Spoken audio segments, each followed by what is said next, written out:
Auteur theory and genre theory differ as they do not highlight similar things, which can be identical but not the same.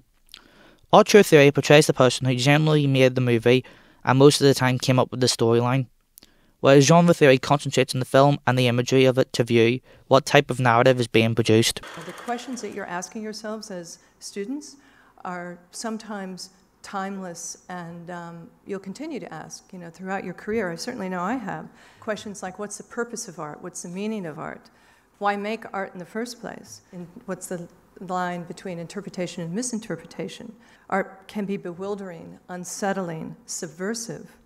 You'd see it passionately debated on the arts pages, but it also bled over into politics and opinion and current events.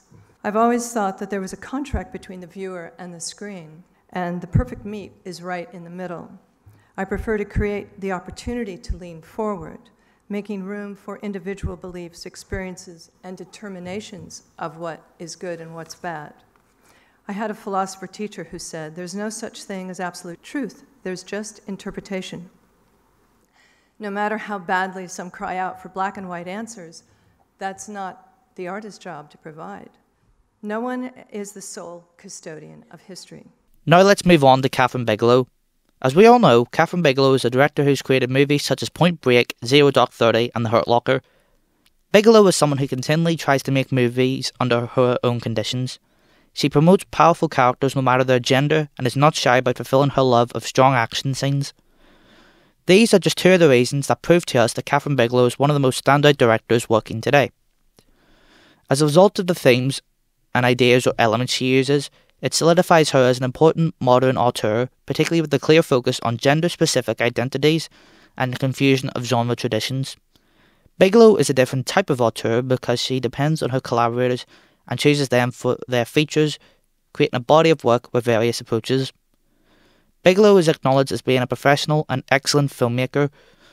The tension within her artistic sense and content plays out in engaging, unique methods in her films, making an alternative argument for why she is an auteur.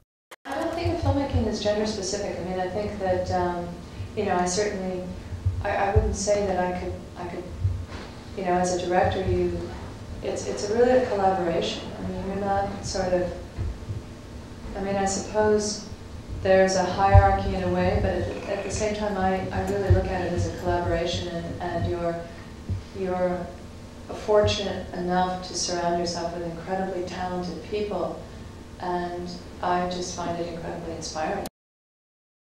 With the film I created, titled Harlem, I used Kathryn Bigelow's movie Detroit as an example and replicated how the movie both starts and finishes, while also trying to include scenes from the movie and footage of the Harlem riots, which is what the movie is about. In terms of genre, Detroit's genre is recognised as an American period crime drama film, whereas mine is a documentary with a biopic as its subgenre. And this is where I think that the two films differ, and if I'm being completely honest, Harlem was not the original idea that I had for this task. I was going to go with a film where a guy walks into a pub after having a long and tough day, but little does he know that there is somebody there waiting for him. He thinks it's a friend looking to go out for a drink, but it's not. Instead, it's a father who is looking for justice over his daughter's death. I was going to call it Unknown Revenge, and the auteur I was going to base this off of was Edgar Wright, but after finding out that I only had a week to film this, I knew that this wasn't going to be filmed within that time limit. So I had to come up with a new idea straight away, and then I went back to an original idea I had after watching Detroit for the first time, which was Harlem. But then again, I saw this film existing as a live-action short rather than a documentary biopic, so it was nice as well as interesting to see how I was going to transfer an idea of a film from one type of genre to another with a subgenre included in it. In terms of editing, I tried to make sure that the film was as short as possible while also making it interesting to watch and providing the added benefit of learning something or gaining information at the same time. Another thing that I was trying to do when it came to editing this film was that I was trying to sustain continuity throughout the entire documentary biopic. With the sound, on the other hand, whilst people might not recognise the music at the beginning of the movie and in the middle when it came to revealing the Malcolm X quote, they might recognise the song at the end. A Change Is Going to Come, covered by the actor Leslie Odom Jr., who actually sings the song in another movie titled One Night in Miami, directed by Regina King. He sings this at the end of the movie as Sam Cooke, who sang the original song back in the 60s. A Change Is Going to Come by Leslie, I think, enhances the meaning suggested by the movie and the images included in it, particularly at the end before the credits appear, along with the song and the image of Malcolm X, who is also included in the video both at the start and the end as audio when he talks about the Harlem riots that took place back in 1964.